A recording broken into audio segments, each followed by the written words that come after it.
आफिया बहुत समझदार और अच्छे घर की लड़की थी। अदब, हया और सब्र उसकी फितरत का हिस्सा थे, मगर अंदर ही अंदर वह एक जंग लड़ रही थी, शादी।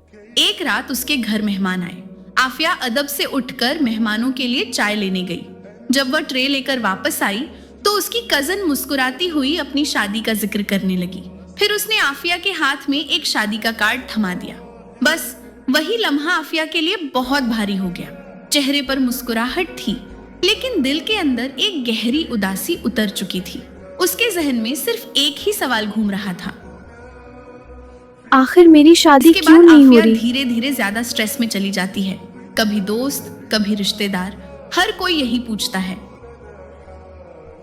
अभी तक तुम्हारा कोई कह रिश्ता नहीं देता हुआ? है, ओह, हाँ। वैसे शक्ल तो ठीक है, फिर भी शादी क्यों नहीं हो रही? ये अल्फाज मजाक में कहे जाते हैं, लेकिन आफिया के दिल को गहरा जख्म देते हैं। धीरे धीरे उसके दिल में जलन, उदासी और अपनी कीमत पर शक पैदा हो जाता है। वह लोगों से दूर होने लगती है और नमाज भी सिर्फ आदत के तौर पर पढ़ने लगती है।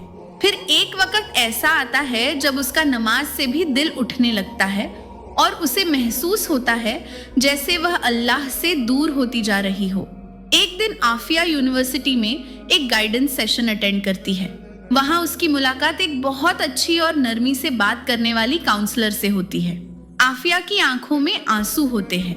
काउंसलर उससे कहती है, यहाँ आना बहुत बड़ी बात है, तुमने बहुत अच्छा फैसला किया आफिया है। फिर टूटे हुए दिल के साथ कहती है, सबकी शादी हो गई पर मेरी नहीं हो रही। मुझे सुनाई, तुम्हारे लिए ये वक्त मुश्किल है। हाँ। हम मिलकर समाधान जरूर निकालेंगे। शादी में दायर होना अल्लाह की नाराजगी या सजा नहीं होती, बल्कि अक्सर ये अल्लाह की तरफ से तैयारी का वक्त होता है।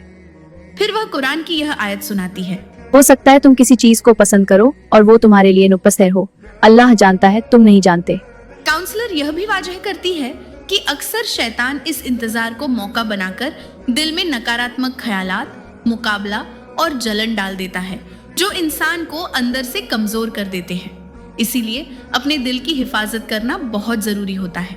आफिया को समझाया जाता है, इंसान का काम सिर्फ कोशिश और दुआ करना होता है, जबकि वक्त का फैसला सिर्फ अल्लाह के हाथ में होता है।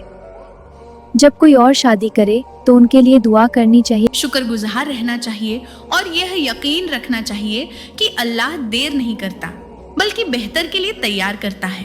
धीरे धीरे आफिया अपनी सोच बदलना शुरू करती है। वह अपनी जलन पर काबू पाना सीख लेती है, दोबारा यकीन के साथ नमाज पढ़ने लगती है और अपने इंतजार को सब्र और तवक्कुल में बदल देती है। यह कहानी हमें यह सिखाती है कि शादी का इंतजार सिर्फ वक्त का मसला नहीं होता, बल्कि एक रूहानी सफर होता है, जहां अल्लाह इंसान को उसकी बेहतरीन जिंदगी के लिए तैयार कर रहा होता है।